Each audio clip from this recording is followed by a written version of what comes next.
آپ اس شخص کی عظمت کو سمجھ سکتے ہیں کہ جن کے تذکرے، جن کے القابات، جن کی شانیں اس زبان سے بیان ہوں جس زبان سے رب چاہتا ہے کہ اس کی توحید کا تذکرہ ہو۔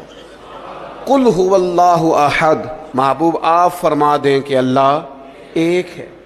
حضرت ابراہیم علیہ السلام کی عظمت، ایک شخص نے حضور کی بارگاہ میں آ کے عرض کی یا خیر البریہ، اے ساری مخلوق سے بہتر۔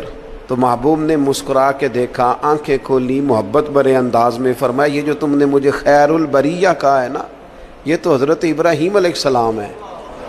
گویا حضور فرمانے لگے یہ لقب جناب ابراہیم کا ہے۔ اپنے اپنے القابات ہوتے ہیں نا، آج کل القابات چوری کرنے کا بھی بڑا مزاج ہے، بڑا مزاج ہے، سب کو لقب چوری کرنے، یہ بھی میرا حصہ ہے، یہ بھی میرا حصہ ہے، یہ بھی میرا۔ خلیل اللہ انہی کا لقب ہے۔ اور حضور نے سب کی عظمتیں بیان کر کے اپنی شان، اپنی عظمت اپنی امت کو بتائی۔